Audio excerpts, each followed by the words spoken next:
Bonjour, je suis Aïcha et encore une fois, je me suis posée pour faire une des choses que j'apprécie faire le plus au monde, des découvertes et surtout des rencontres.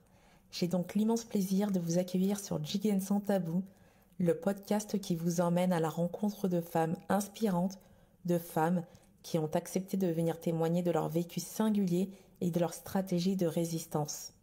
Il y a des parcours de vie atypiques qui forgent des destinées et je souhaite qu'à travers ce podcast, nous prenions connaissance du cheminement qui a amené mes invités là où elles sont aujourd'hui. Ici, elles livreront des récits touchants et pleins d'espoir. Découvrez leurs témoignages et laissez-vous inspirer. Bonne écoute.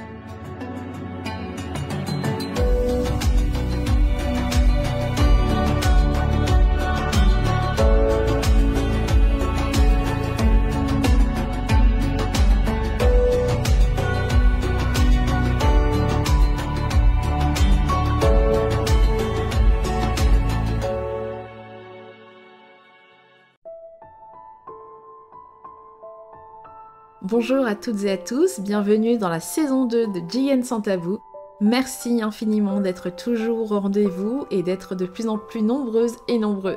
Aujourd'hui, je reçois Clélia, une pétillante femme au sourire dingue, avec qui j'ai énormément apprécié faire ce podcast. Dans cet épisode, vous découvrirez son histoire. Aujourd'hui, mon invitée a décidé de parler, de ne plus se taire et de médiatiser son histoire. Qui est-elle ? Quelle est son histoire ? Comment tout ça a commencé? Clélia nous racontera tout. Donc laissez-vous transporter par cette conversation qui est à coup sûr chargée d'émotions. Bonjour et bienvenue Clélia, comment tu vas? Bonjour, ça va, je suis contente de pouvoir témoigner dans ton podcast. C'est un plaisir de te rencontrer et merci encore de m'accorder un moment en ta charmante compagnie. On a hâte d'en apprendre un peu plus sur toi. Et sur ton histoire surtout. En attendant, est-ce que tu pourrais te présenter brièvement? Alors, je m'appelle Clélia, j'ai 30 ans, je suis journaliste depuis 7 ans et j'habite à Paris, voilà. Alors aujourd'hui, on va parler de toi, de ton histoire. Quel message tu souhaites transmettre à travers ton témoignage? Je pense qu'il n'y a pas qu'un message, je pense qu'il y en a plusieurs. Le premier, c'est de dire qu'à travers mon histoire, j'ai pas honte. Et en fait, c'est surtout un message d'espoir, un message de se dire que toutes les femmes qui ont pu subir des violences, quelles soient verbales, physiques, morales ou autres, que on n'est pas que victimes. On a une identité, on a plein de choses qui nous définissent. Tu me demandais, présente-toi en quelques mots. En fait, je suis plein de choses. Je suis sœur, je suis amie, je suis fille. Il y a plein de choses qui me caractérisent. Et je pense que j'ai un message de positif. C'est vraiment quelque chose qui est important pour moi parce que même si j'ai subi des gros traumatismes, moi aujourd'hui, si je me suis relevée, si aujourd'hui je suis là devant toi, c'est parce que j'ai avancé et qu'aujourd'hui je peux témoigner. Donc c'est vraiment un message d'espoir. Alors je vais te poser une première question que je pose quasi systématiquement à toutes mes invités. Quel conseil donnerais-tu à l'enfant que tu étais, toi adulte, qui connaît la suite de son histoire? Waouh, je m'attendais pas à ça. Quel conseil je me donnerais? De bien m'entourer, mais c'est quelque chose que je me suis quand même assez bien appliquée, donc ça va. Et Parce qu'on verra par la suite que ta famille elle était présente, tes proches. Ouais. Okay.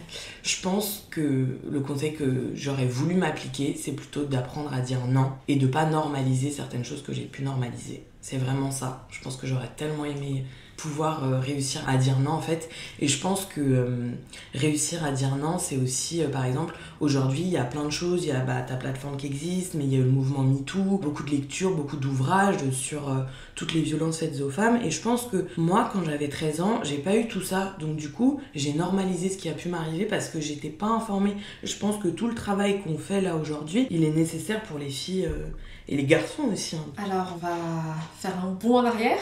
Tu vas nous raconter un peu ton enfance, l'environnement dans lequel tu as évolué, que tu as grandi. Tu étais quel genre d'enfant? Alors moi, j'étais une enfant très joueuse, très rieuse, c'est toujours le cas. J'avais beaucoup d'amis, je faisais plein de blagues, je dansais beaucoup. J'ai fait du hip-hop depuis que je suis petite, donc je faisais du sport. J'aimais l'école pour être avec les amis, honnêtement. Je viens d'une famille de 4 enfants, donc j'étais très entourée. Moi, je suis la deuxième. J'ai un grand frère et 2 petites sœurs qui sont jumelles. Et moi, je suis la deuxième, donc j'ai toujours été très entourée, des repas de famille où on se coupe la parole. Donc j'étais une enfant... très bavarde, je parlais beaucoup. J'étais un peu rêveuse, mais sinon, ouais, j'étais pleine de vie. C'est toujours le cas, mais j'étais une enfant comme ça. T'as eu une enfance heureuse? Ouais, honnêtement, oui. Je pense que c'est plus à l'adolescence que ça s'est compliqué et où j'ai dû créer des techniques pour me protéger, en fait. Et tu rêvais de quoi quand t'étais petit? Je crois que je rêvais un peu d'aventure. J'étais pas du tout dans ma bulle, mais j'aimais bien, par exemple, genre, j'ai une meilleure amie qui est toujours ma meilleure amie aujourd'hui. Et en fait, nous, notre grand rêve, c'était d'aller dans la cour des grands ou d'aller dans la salle des professeurs. Enfin, d'aller partout. On n'avait pas le droit d'aller, en fait. Les interdits. C'est ça. Donc voilà, on faisait un peu ça. Donc ouais, j'avais rêve d'aventure un peu. Malheureusement, à 13 ans, tu es victime d'agression sexuelle. Est-ce que tu peux nous raconter dans quelles circonstances tout ça c'est arrivé? Alors moi, à 13 ans, donc j'étais une fille assez formée. Enfin, j'avais de la poitrine et tout. Et je pense que j'étais un peu en avance par rapport aux autres, notamment par rapport à mes sœurs. Enfin, j'ai grandi assez vite, en fait. En 6e, j'étais réglée et tout. Et à 13 ans, en fait, il y avait un garçon qui était plus âgé que moi, qui avait 17 ans, qui était donc dans mon collège. Enfin, lui était au lycée, moi j'étais au collège. Et qui, lors de la récréation, me coinçait dans les couloirs et me touchait les parties intimes, me pénétrait les parties intimes avec ses doigts. Bon, là, c'est un peu en détail, mais c'est des choses qui m'ont vraiment traumatisée. Parce qu'en fait, j'ai juste pas réussi à dire non, et parce qu'en fait, je savais pas du tout à qui en parler, en fait. Et j'étais hyper bloquée. Et du coup, là, t'en as parlé à personne? J'en ai parlé à personne, c'est-à-dire que ma meilleure amie, qui est toujours ma meilleure amie, ne le sait pas, elle l'a su bien plus tard. Mes sœurs, pareil, mes parents, pareil. Alors que franchement, comme je le disais, j'étais une fille extrêmement joyeuse, extrêmement rieuse. J'avais aucun problème pour dire les choses. Et là, j'étais comme bloquée, en fait. C'était vraiment impossible pour moi de communiquer sur ça. Et en fait, ce que j'ai fait, c'est que j'ai harcelé mes parents pour quitter cet établissement. Ce qui a pu être... j'ai réussi. Et j'ai complètement menti, quoi. J'ai dit oui, j'ai envie de changer d'établissement parce que je veux voir d'autres choses et tout. Et en fait, je les ai tellement saoulés avec ça qu'ils ont fini par m'écouter. Et donc, du coup, j'ai changé de collège. Mais sinon, non, j'en ai parlé à personne. Comment on se construit quand on vit ce genre de... moi, en fait, j'ai été dans le déni. C'est-à-dire que pendant des années et des années, ma tête et mon corps ont mis ça de côté. C'est-à-dire que, voilà, j'ai fait ma vie. Après, je sais que pendant une grosse période, je prenais beaucoup de douches. Genre, je me douchais plusieurs fois dans la journée parce que je me trouvais dégoûtante, je me trouvais sale. J'avais l'impression de sentir mauvais, j'avais l'impression d'avoir son odeur sur mon corps. Enfin, c'est des trucs vraiment qui sont palpables. Et en fait, j'ai compris bien plus tard que tous ces mécanismes-là, c'était des mécanismes de rejet. J'ai pas réussi à en parler, en fait. Donc après l'horreur, il y a l'oubli. Ça dure combien de temps? Ça dure jusqu'à ce que j'aille voir le film Les Chatouilles, qui est un film d'Andrea Bescon, où en fait elle raconte sa propre histoire, qui est en fait l'histoire de pédophilie. L'amie de quelqu'un de ses parents, qui la viole alors qu'elle est enfant, et elle se reconstruit à travers la danse. Et moi, j'ai toujours fait beaucoup de danse, j'ai toujours fait du sport, et en fait, je me suis dit... Tu penses que ça a un lien avec ce qui s'est... Okay. Mais en fait, complètement, c'est-à-dire que je ressors de ce film avec mon ami, et je suis tétanisée. Je suis là, je me dis, mais ça fait sens, c'est tellement ça, c'est bizarre et tout. Et là, je rentre chez moi, et la première chose que je fais, c'est que je regarde, je cherche partout dans ma chambre mon journal intime de quand j'avais 13 ans. Et là, je retrouve dans mon journal intime toutes les scènes, tout ce qui se passe quand j'avais 13 ans, en fait. Et je décris tout, j'ai son identité et tout. Et je me dis, mais en fait, voilà, je suis pas folle, quoi. J'ai normalisé quelque chose. Et en fait, c'est pour la première fois, je me suis dit, ok, en fait, ça a bien existé. Donc j'ai dû, moi, l'enregistrer, dire, ok, il s'est passé ça. Et ensuite, j'ai réussi à en parler. J'en ai parlé d'abord à un collègue dont j'étais proche. Ensuite, j'en ai parlé à ma mère, à mes sœurs. Parce que t'avais quel âge quand t'as, entre guillemets, retrouvé la mémoire? Parce que déjà, pour celles et ceux qui ne le savent pas, l'amnésie traumatique, c'est une incapacité de se souvenir en fait de la totalité ou en partie d'éléments importants qui sont survenus lors d'un événement traumatisant comme l'inceste, le viol Ça peut durer des mois, des années, toi du coup ça a duré... Moi ça a duré 15 ans. 15 ans? Ouais, ça a duré 15 ans et en fait je pensais dans mon imaginaire que ça a été un amoureux d'adolescence. J'ai pris ça comme ça, mais en fait pas du tout. Puis en plus, je sais que je lui ai dit non. Et il n'a pas entendu mon nom. À la suite de ça, je fais ma vie, je bosse, j'ai des amis. J'entame une thérapie avec une psychologue où je lui... T'as quand même fait cette oui, démarche-là oui, parce que je me suis dit, en fait, je ne vais pas enfouir ça. Là, c'est ressorti, très bien. Travaille sur tes émotions, essaye de comprendre certaines choses. Voilà, t'as une révélation, très bien, va au bout. Et à la suite de ça, donc je commence un vrai travail avec elle. Et en fait, un soir, j'étais pas très bien chez moi, j'ai pas réussi à dormir. Une première fois, une deuxième nuit, une troisième nuit, j'appelle mon frère en larmes, je lui dis voilà, ça fait 2 nuits que j'arrive pas à dormir, je ne vais pas bien. Parce qu'en fait, dans la rue, oui, ça je ne l'ai pas précisé, pardon, mais dans la rue, j'avais un appartement seul et je l'ai recroisé dans la rue. Et on s'est regardés tous les deux, on s'est reconnus et là, je me suis sentie vraiment en insécurité. J'ai eu peur qu'il sache où j'habite, j'ai eu peur que ça recommence, j'ai eu peur qu'il revienne me voir, j'étais tétanisée. Je me faisais des scénarios cauchemardesques et je n'arrivais pas à trouver le sommeil pendant longtemps, jusqu'à ce que pendant 5 nuits je ne dorme pas et que du coup on décide de m'amener dans un hôpital psychiatrique qui s'appelle l'ASM 13 dans le 13e et qu'on me donne des médicaments pour que je dorme. J'ai réussi à dormir 1 heure, mais c'était vraiment pas suffisant. Du coup, j'y suis retournée le lendemain et cette fois, on m'a hospitalisée parce qu'on m'a diagnostiqué, on m'a dit que je faisais des bouffées délirantes aiguës. Donc, à la suite de ça, vient un peu l'angoisse pour mon entourage. Il faut savoir qu'à ce moment-là, j'étais avec mon père, mon frère, mes sœurs et mon grand frère. On était tous les 6 ils étaient tous autour de moi pour constater qu'il fallait m'hospitaliser. À ce moment-là, ils étaient au courant? Ah oui, ils étaient bien au courant et en fait, ma mère a bien prévenu les docteurs en disant faites attention à Clélia. À 13 ans, elle a été victime d'agression sexuelle, donc protégez-la, faites en sorte qu'elle soit toujours accompagnée de quelqu'un parce qu'elle a peur, elle est en angoisse. Donc la structure, l'hôpital, était bien au courant de bien sûr. Ah non, mais ça il n'y a pas de doute. D'accord. C'était très important pour nous. Et en fait, ce qui se passe, c'est que donc, je me fais hospitaliser, donc j'ai énormément de médicaments. Et au bout de 2 jours dans ce centre, l'ASM 13, ils décident, sans demander à ma famille, de me changer d'hôpital et de m'amener à l'hôpital de Lwow, donc un hôpital qui est beaucoup plus loin que le 13e arrondissement où je réside. Et là, je découvre un lieu insalubre où il y a des tags partout, où ça sent l'urine, où ça crie énormément, où déambulent des gens pieds nus dans tous les couloirs, où il fait très froid, on est en plein mois de février, il fait hyper froid. On est d'accord que quand ils t'ont transféré dans cet hôpital-là, ta famille n'a pas été mise au courant? Non. Toi, tu savais que... Moi, en fait, je me retrouve dans une ambulance, je ne savais pas où j'allais. On t'a dit quoi à ce moment-là? On ne m'a rien dit. On ne m'a rien dit. On t'a juste prise? On m'a prise et on m'a amenée dans un autre endroit. Je ne savais même pas où j'allais. Et à la suite de ça, donc comme je te le disais Aïcha, je retrouve un lieu vraiment insalubre, mais vraiment, hein, j'ai jamais vu ça de ma vie. En fait là je me suis dit ok, donc là en fait t'es en insécurité, protège-toi. Je décide d'aller dans ma chambre. Et en allant dans ma chambre, il y a un patient qui me rejoint, un patient de 40 ans. En fait moi j'étais au secteur fermé de l'hôpital de Lwow, donc c'est un lieu pour les personnes dangereuses. Donc je n'étais pas dangereuse, hein. Moi, je n'étais pas dangereuse. Et en fait, là, un patient rentre dans ma chambre, donc ça veut dire que déjà les portes n'étaient pas verrouillées. Et il rentre dans ma chambre, me saute littéralement dessus et me viole. Il m'étrangle, et donc j'ai hurlé jusqu'à ce qu'une personne arrive. Et quand la personne est arrivée, elle m'a dit mais faut pas faire ça ici. J'ai dit non mais en fait moi j'avais un langage d'enfant parce que j'étais très sédatée. J'ai dit il a touché ma zizette et je ne voulais pas. Et il a dit non mais faut pas faire ça ici. Et en fait ils ont cru que c'était quelque chose de consenti. Sauf qu'à la suite de ça ils ont directement appelé la police. Or je pense que pour un acte consenti on n'appelle pas la police.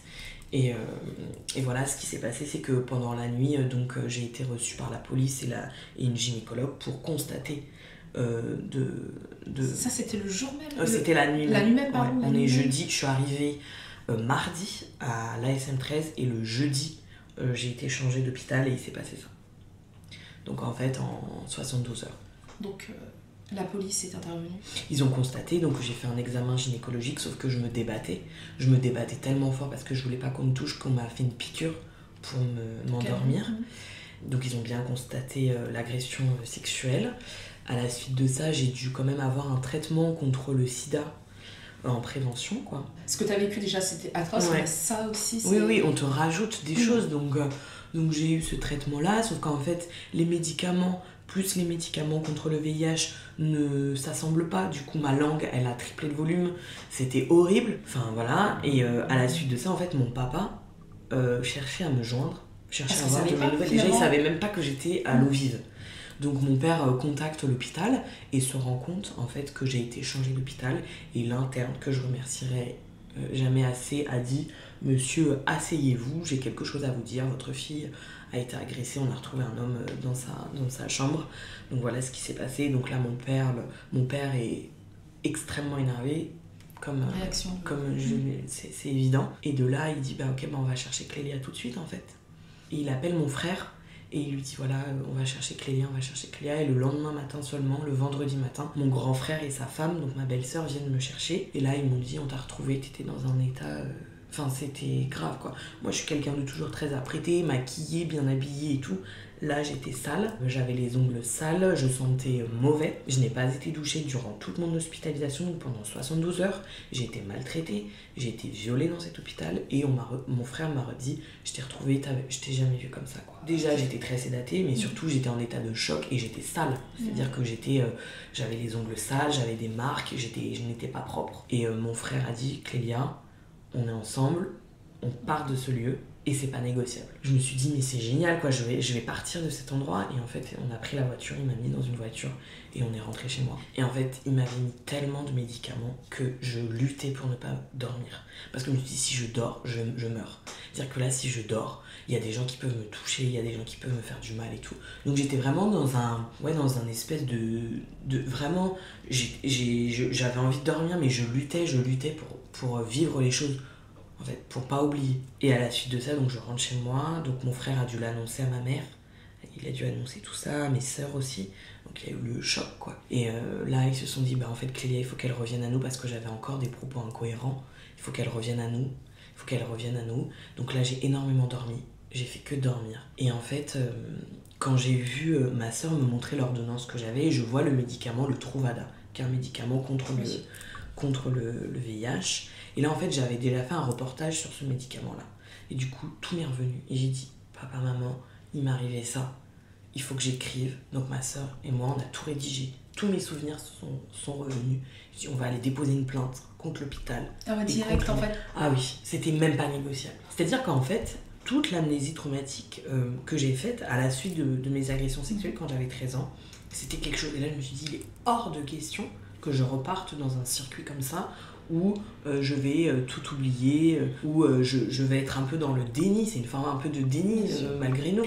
Et je me suis dit mais ça c'est hors de question en fait. Donc du coup j'ai tout fait pour passer, pour être un peu dans le combat. On va revenir un peu en arrière.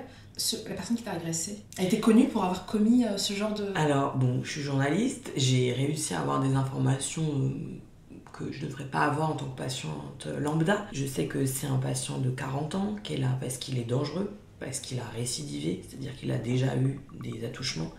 Il faut savoir que 10 jours avant que j'arrive à l'eau vive, il avait agressé une infirmière, physiquement, pas sexuellement mais physiquement. Donc en fait c'était quelqu'un de dangereux. Donc et en sachant déjà tout ça, ouais, il était... Bien sûr. Enfin, il pouvait circuler librement Exactement. Au sein de l'établissement. Et en fait, je ne sais pas pourquoi on m'a mis dans le service 7 fermé de l'hôpital de l'eau-vive, je ne me l'explique pas. Mais quoi qu'il en... Enfin, ce qui se passe, c'est que moi, je dis le nom de l'hôpital de l'eau-vive parce qu'en fait, il est encore là-bas, ce monsieur, et que potentiellement, il est dangereux pour des femmes, pour des hommes. Et potentiellement, il peut recommencer. Bien sûr. Et ça, moi, j'ai encore du mal à me dire que c'est possible, quoi. D'accord, donc t'as porté plainte. Oui. La plainte, elle en est où L'enquête est en cours. Je peux pas trop, oui, bien sûr. communiquer sur ça, mais ça va être long et moi j'ai toute la patience en fait. Genre je suis prête à aller dans ce combat-là. Ils ont essayé de se justifier ou pas? Oui, parce qu'en fait, à la suite de ça, moi j'ai cherché, donc 1 an après les faits, moi j'ai cherché à rencontrer le directeur de l'hôpital de l'eau vive et je lui ai posé des questions. Voilà, je lui ai dit voilà, qu'est-ce qui se passe? Pourquoi vous n'avez pas cherché à avoir de mes nouvelles? J'ai quand même été l'une de vos patientes, etc. etc. Et il m'a dit, oui... En fait, il faut savoir qu'il y a un rapport rédigé par la directrice des lieux de privation de liberté, donc à savoir les prisons et les hôpitaux psy, et qui explique qu'il y a déjà eu au sein de l'hôpital de Lviv 9 agressions sexuelles.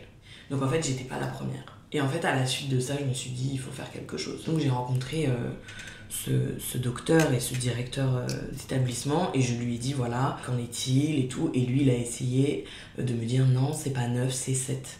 Je lui ai dit, mais en fait, c'était une de trop. C'est une de trop. Donc exactement. Il a eu un espèce de dédain pour les victimes et pour moi, que j'ai trouvé extrêmement grave, où il a cessé de me répéter qu'il était médecin, qu'il n'était pas policier. Je lui dis oui, mais enfin, moi je suis venue pour être en lieu sécurisé, enfin, d'être dans un lieu safe, et ça n'a pas été le cas. Ils ne m'ont pas protégée. La seule chose qu'il m'a dite, c'est à l'avenir, quand on changera d'établissement un patient, on préviendra sa famille. Mais en fait, ça c'est censé aller de soi. Donc voilà, ses propos sont complètement nuls, quoi. Et pas recevables, en tout cas. Et la seule chose qu'il m'a dit en partant, c'est si un jour vous avez besoin de soins, on est là. Et je lui ai dit non, mais en fait, l'hôpital de Lviv, je le dis à tout le monde, à tout mon entourage, et partout où je peux aller pour médiatiser mon histoire, de dire de ne jamais aller dans ce lieu qui est absolument infâme. Bien ce nom, hôpital de Lviv. Ouais, oui, l'hôpital de Lviv à Soissy-sur-Seine, n'y allez pas. Et comment tu te reconstruis aujourd'hui? Parce que moi, je vois une femme... belle, souriante, pétillante, mais est-ce que intérieurement ça va?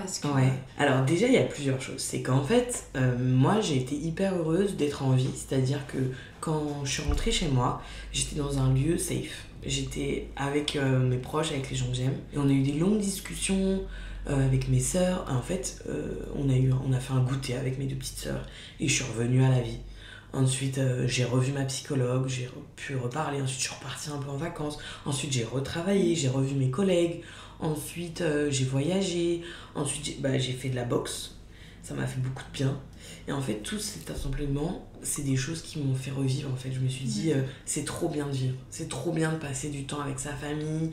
Mais c'est tellement mieux... Quand t'es entourée. Ouais.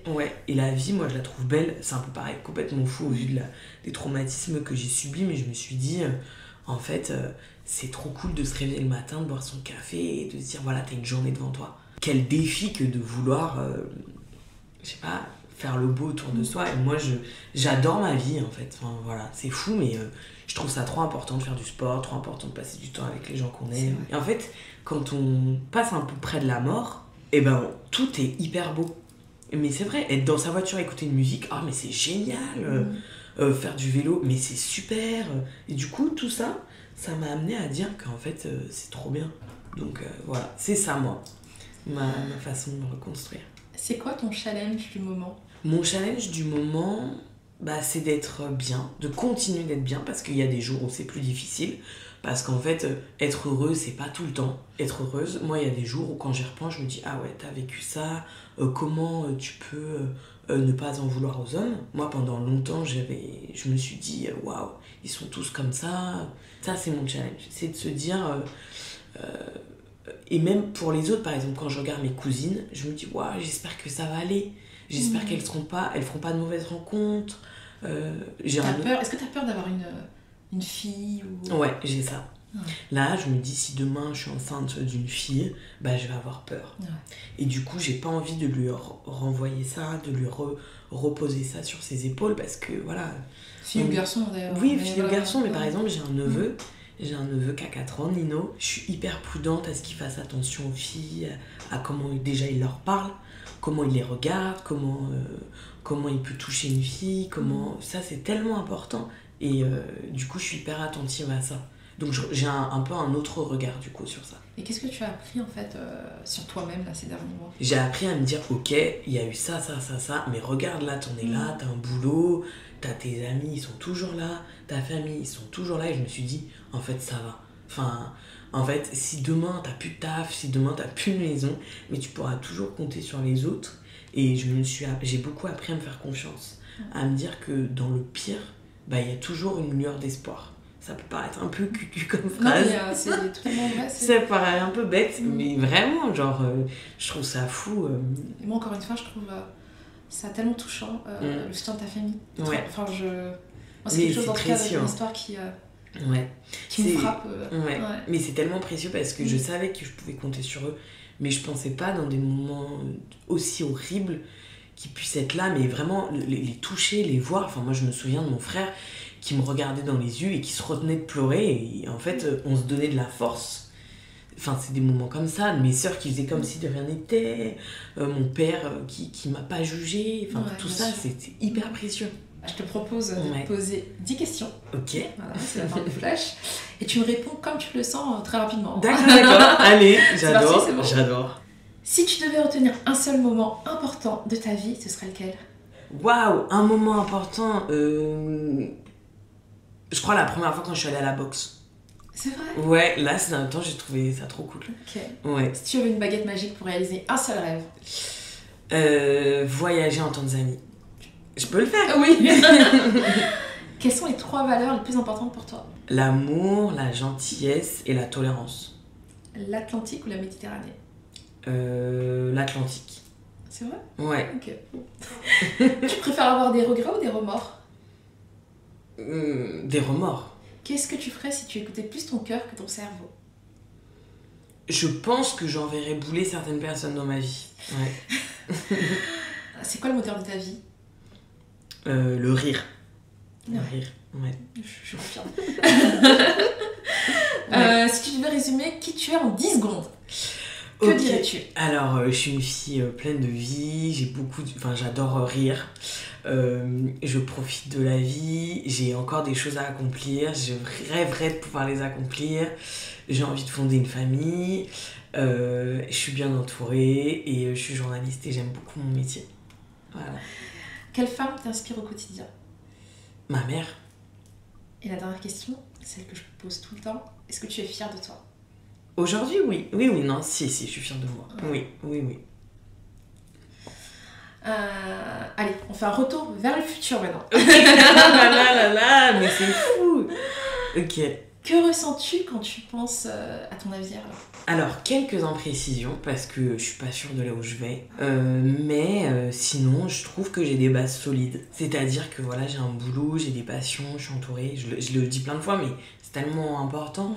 Je pense que je suis un petit peu sceptique sur certaines choses. Voilà, j'ai 30 ans, je pensais qu'à 30 ans, j'allais avoir des enfants, un mari, une maison et tout. Bon, c'est pas trop ça. Mais je suis quand même hyper optimiste. Est-ce qu'il y a quelque chose là, que tu vas t'autoriser là, en sortant de chez moi à faire à partir de maintenant? Ah bon, je sais pas moi. Faut que je fasse une machine. C'est pas incroyable. Non, parce qu'en fait, je repars en vacances. Donc faut que je fasse des machines, faut que je fasse ma valise, c'est cool comme projet. Ouais.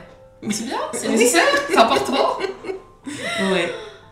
Là, allez, dernière chose. Sur quoi tu es confiante là pour les semaines à venir? Que ça va aller. Ouais, moi aussi je suis confiante sur ça, genre je me dis franchement ça va aller. J'ai tout pour être bien. Donc je me dis ça va aller. Souffle, tranquille, repos, ça va bien se passer. C'est ton dernier mot? Oui. Merci Clélia, merci pour ton courage. Merci beaucoup Aïcha, vraiment. Ta force, ta détermination. Merci d'avoir osé prendre la parole. Vraiment, c'est important et c'est nécessaire. On t'envoie plein d'amour. Merci. Je termine avec cette citation d'un inconnu, pour le coup. Vous pouvez vivre un combat sans vivre de guerre. La maltraitance infligée par les parents et les proches, être soumis à des abus sexuels, émotionnels, psychologiques et physiques prolongés, avec personne à qui en parler, et le combat d'un enfant sans âme. À méditer. C'est beau. Merci Aïcha. Merci beaucoup. Merci beaucoup à mon invité d'être venu nous raconter son histoire, un parcours de vie qui forge l'admiration. Alors si vous pensez que votre témoignage a sa place ici et que vous désirez vous aussi témoigner à votre tour, je vous invite à m'envoyer un mail. Vous trouverez l'adresse dans la description de cet épisode. Je vous retrouve dans un mois sur Jigen Sans Tabou pour un nouveau témoignage. À très vite.